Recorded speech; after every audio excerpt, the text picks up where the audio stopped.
प्रत्येक घरामध्ये कोणती सून बदनाम होती माहितीये का? ज्या घरामधील नवरा त्या सुनेचा नवरा तिच्या बाजूने उभा राहणार नसेल किंवा तिच्यावर होणाऱ्या अन्यायाला तोंड देणारा नसेल, तिच्या विरोधात वागणाऱ्या लोकांना प्रत्युत्तर करणारा नसेल, शांत स्वभावाचा असेल ना, तर अशा नवऱ्याच्या बायकांना, अशा मुलींना ना बदनाम केले जातं, अशा सुनांना बदनाम केलं जातं. अशा सुनाच बदनाम होतात. का माहितीये का? का तर त्या स्वतःसाठी स्टँड घेतात. नमस्कार, स्वागत करते तुमचं माझ्या थॉट्स युट्यूब चॅनेलवरती. आजचा विषय म्हणजे सून बदनाम का होते आणि कोणती सून बदनाम होते, तिला का बदनाम व्हावं लागतं, तर या संदर्भात आपण बोलणार आहोत. त्यासाठी व्हिडिओ शेवटपर्यंत नक्की पहा, ऐका, कारण की ही रियालिटी, आपल्या समाजाची रियालिटी आहे की बऱ्याचदा बोलणारी सून वाईट ठरते, प्रत्युत्तर करणारी सून वाईट ठरते. का तर ती तिच्या स्वाभिमानासाठी, तिच्यावर होणाऱ्या अन्यायासाठी प्रतिकार करते, प्रत्युत्तर करते, म्हणून ती वाईट. पण तिला ही वेळ काय येते, तिच्यावर ही वेळ काय येते, हा विचार कधी कोणी करतंय का?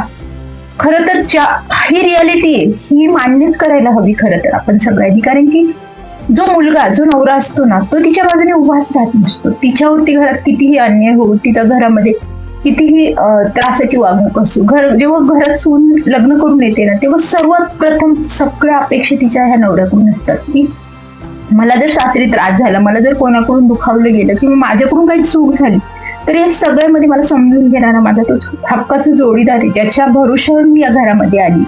त्या जोडीदाराकडून तिच्या अपेक्षा असतात आणि त्या जोडीदाराकडे तिच्या अपेक्षा असतात, त्या अपेक्षा पूर्ण होत नाही. काही काळ ती त्या जोडीदाराकडून अपेक्षा करत राहते की हा माझ्या बाजूने स्टँड घेईल, हा माझी बाजू मांडण्याचा प्रयत्न करेल, जर मला सासरी त्रास होत असेल त्या त्रासाला कुठेतरी थांबवण्याचा प्रयत्न करेल. पण जर तो जोडीदार आईवडिलांच्या धाकाने म्हणा गप्पच राहत असेल, तिच्यावर होणारा अन्याय पाहून देखील आंधळा बनत असेल, बहिरा बनत असेल, ती बोलत असेल आणि तो जर ऐकूनच घेत नसेल, म्हणजे अशा गोष्टी अनेक जे मुलं असतात ते करतात. लग्नानंतर जे आपण म्हणतो ना शांत मुलं असतात, ते बोलत नाही. त्यांना आईवडिलांना दुखायचं नसतं का, किंवा त्यांचा तो स्वभावच नसतो की नाही रिॲक्ट व्हायचं, नाही आपली बाजू, कमीपणाची बाजू धरून ते गप्प बसतात. आपण कसं बोलणार, दुसऱ्याच्या मुलीची बाजू घेऊन आपण का बोलायचं, कशासाठी? किंवा मग त्यांच्यासाठी बायको म्हणजे ही सहन करणारीच असते, मग तिने सहनच करायचं, मग तिलाच ते सांगणार की तू सहन कर, उलट तिच्यावर दबाव टाकणार, घरच्यांच्या सोबत मिळून तिलाच त्रास देणार किंवा तिलाच एक मानसिक स्ट्रेस की तूच सहन कर, किंवा ते जे वागतात त्यांच्याकडे दुर्लक्ष कर. पण इतकं सोपं नसतं, दुर्लक्ष करणं इतकं सोपं नसतं. आयुष्यभराचा तो प्रवास तुम्हाला सोबती काढायचा आहे, तर मग तुम्ही तुमच्या मग ते याचा म्हणजे परिणाम काय होतो की त्या दोघांच्या नात्यावर परिणाम होतो. ती त्याला सांगून थकते की मला कुठेतरी त्रास होतोय आणि तो मात्र ऐकत नसतो. मग ह्या अशा गप्प बसणाऱ्या मुलांना किती दिवस, मग काही मुली काय करतात, हा तर बोलत नाहीये, मला तर माझ्या अस्तित्वाची लढाई, मला जो त्रास होतोय, जर मुलींना सासरी त्रास होतो, आता अनेक गोष्टी वेगवेगळ्या प्रकारे अनेक मुलींना सासरी त्रास दिला जातो. मग तो प्रत्येक मी बोलू नाही दाखवू शकत, कारण वेगवेगळ्या प्रकारचा त्रास असू शकतो तो. आणि मग त्या त्रासातून बाहेर पडायचं कसं? मग त्यासाठी त्या अनेक मुली आहेत की ज्या स्टँड घेतात, मग उलट उत्तर देतात, किंवा मग स्वतःचं वेगळं अस्तित्व निर्माण करतात, स्वतःचा वेगळा संसार निर्माण करतात, किंवा मग विभक्त होतात, डिवोर्स घेतात. मग अशा मुली बदनाम ठरतात का? ती राहिली नाही, ती नांदली नाही, ती वाईट ठरली. किंवा मग जी विभक्त झाली, मला हा त्रास आयुष्यभरासाठी, मी एकत्र ह्यांच्या सोबत मी रोज रोज त्याच गोष्टीनं फेस नाही करू शकत, मग ती विभक्त राहून छान संस्कार करते, पण तरी देखील तिला सतत बदनामच केलं जातं. मग अशा मुलींनी काय करायचं, तर अशा स्वभावाचे जे नवरे असतात ना, शांत स्वभावाचे, त्या मुली प्रचंड बदनाम होतात. त्या सुद्धा बदनामच, वाईटच ठरतात. त्यांना त्यांच्या सासरचे लोक प्रचंड वाईट, समाजातून त्यांना पूर्ण वाईट ठरवतात, त्यांना घरामध्ये हक्क अधिकार दिले जात नाही. आणि अशा वेळेस देखील तिचा नवरा गप्पच बसतो. मग हे कितपत योग्य आहे? त्या जोडीदाराचे स्वतःप्रती काही कर्तव्य आहेत की नाही? तर अशा जोडीदाराने स्वतःची कमीत कमी सत्याची बाजू घेणं हे त्याचं कर्तव्य आहे. फक्त आई वडील आहेत म्हणून त्यांना बोलायचं नाही, दुखवायचं नाही. आणि बायको ती पण कोणाची तरी मुलगी आहे, तिचं पण एक व्यक्तिमत्व आहे, तिलाही मन आहे, तिलाही भावना आहे, तिच्या भावना दुखावतात. मग त्या भावनांची कदर करणं एक नवरा म्हणून तुझं हे कर्तव्य, हे अनेक पुरुषांना कळत नाही. आणि मग ती स्त्री बदनाम होते जेव्हा ती तिच्या अस्तित्वासाठी लढते. आणि एक जी स्त्री, कोणती सून मग चांगली ठरते, तर ज्या घरात मग तो मुलगा मोठा असो बारीक असो, मी इथे एक प्रत्येक घरातलं चित्र हे वेगळं असू शकतं. कधी कधी मोठा मुलगा शांत स्वभावाचा असतो, कधी छोटा मुलगा शांत स्वभावाचा असतो. त्याच्यामुळे मोठी सून किंवा छोटी सून हा फरक हा ज्याच्या त्याच्या घरामध्ये ज्याने त्याने अनुभवला असेल. पण जर एखादी सून, एखादा मुलगा जर बोलणारा असेल, आई वडिलांना गप्प करणारा असेल, रागीट स्वभाव असेल, तापट स्वभावाचा असेल, पण हेच सुनेच्या बाबतीत झालं तर ते मान्य नसतं. पण मुलगा जर असेल ना तसं, तर आई वडील गप्प राहतात आणि इनडायरेक्टली ती सून त्या घरामध्ये चांगली ठरते. कारण की त्या सुनेला ज्या गोष्टी करायच्या असतात, ज्या हव्या असतात, ती तिच्या नवऱ्यामार्फत करून घेते. तिला फक्त काही गोष्टी हव्यात, मला हे करायचंय, ही फक्त त्या मुलाला सांगते, त्या नवऱ्याला सांगते आणि तो अगदी कॉन्फिडेंटली घरामध्ये त्या गोष्टीला अगदी म्हणजे दुजोरा देतो की हे हे हे केलंय किंवा करायचं आहे. तो विचारत बसत नाही, तो परवानगी घेत नाही. जर आई वडिलांकडून विरोध झाला त्यांच्या काही गोष्टीला, त्यांच्या काही निर्णयाला, त्यांना दिलेल्या त्रासाला, तर तो आई वडिलांना जुमानत नाही, आई वडिलांना गप्प करतो. आम्ही निर्णय घेतला, आम्हाला हे करायचं, आम्ही केलंय किंवा करणार आहोत. म्हणजे आई वडील आपोआप गप्प होतात, कारण की आपला मुलगाच आपल्याला विरोध करतोय. इनडायरेक्टली त्या मुलीला बदनाम व्हायची किंवा त्या मुलीला त्या गोष्टीसाठी लढण्याची किंवा ती गोष्ट मागण्याची गरजच पडत नाही. म्हणजे ती सेफ राहते, मग ती बदनाम होत नाही, मग ती त्यांच्यासाठी चांगली सून ठरते.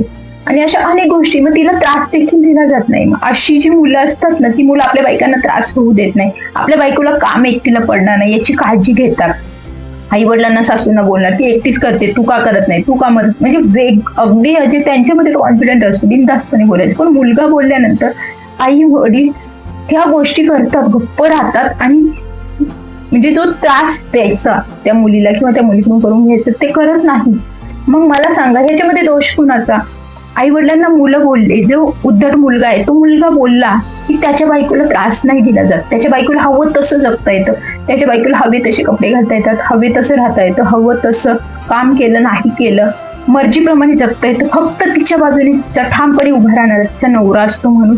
आणि जो नवरा ती एखाद्या मुलीच्या बाजूने उभा राहत नसेल आणि मग इनडायरेक्टली त्या मुलीचा त्रास जो असेल तो सहनशक्तीच्या पलीकडे जातो आणि मग ती मुलगी जर त्या लोकांना विरोध करत असेल तर मग अशा वेळी फक्त ती सून आहे, तिने विरोध केलाय, तिने नाही म्हटलंय, हे चालणार नाही. इथे त्यांचा अहंकार इतका प्रचंड जागा होतो की इतकं म्हणजे ते तिला वाईट ठरवतात, बदनाम करतात, प्रचंड मानसिक त्रास देतात की हे चालणार नाही, तू बोलते, आमचा मुलगा बोलत नाही.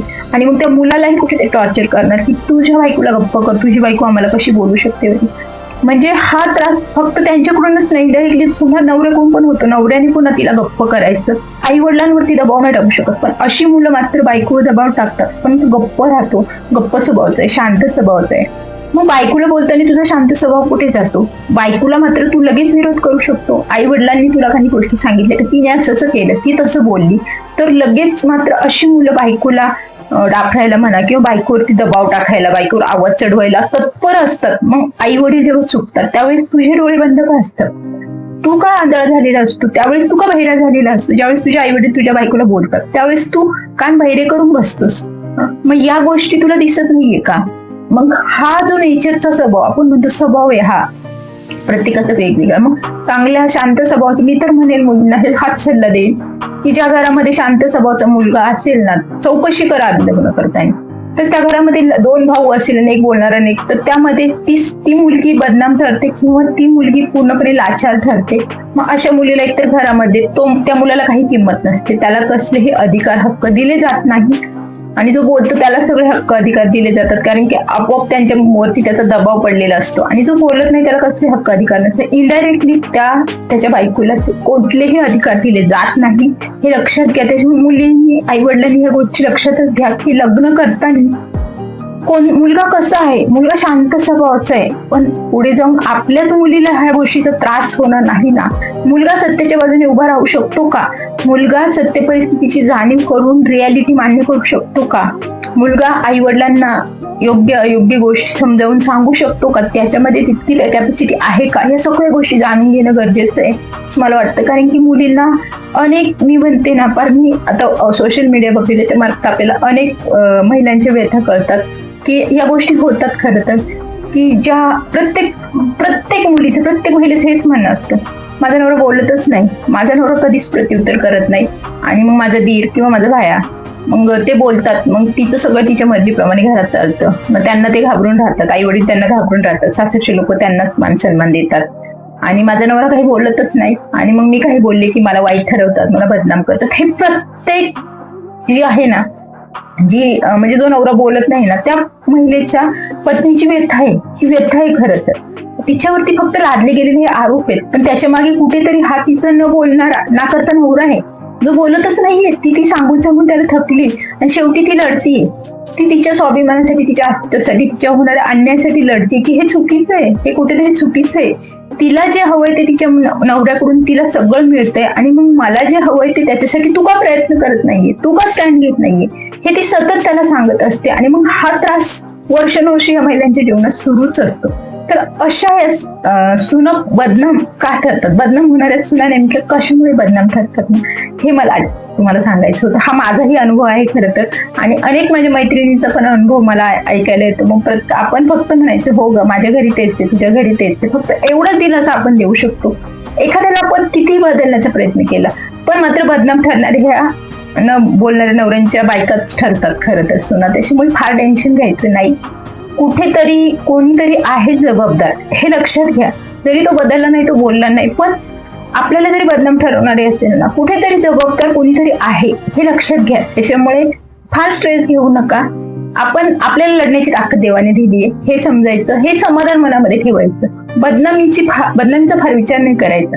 आपल्याला कदाचित देवाने लढाऊ प्रवृत्ती दिली म्हणून असं आपल्या जीवनामध्ये आला असं समजायचं आणि पुढे चालायचं. तर आजचा व्हिडिओ एवढाच. व्हिडिओ जर आवडला असेल तर व्हिडिओला लाईक करा, चॅनलला नवीन असेल तर चॅनलला सबस्क्राईब करा. पुन्हा एखादा घरगुती विषय, नातेसंबंध, सामाजिक वेगवेगळ्या विषयावरती मला जो विषय सुचतो तो विषय घेऊन मी बोलते. तर व्हिडिओ आवडला असेल तर पुन्हा एकदा सांगते, व्हिडिओला लाईक करा, चॅनलला नवीन असेल तर सबस्क्राईब देखील करा. पुन्हा नवीन एखादा विषय घेऊन लवकरच भेटेल. धन्यवाद.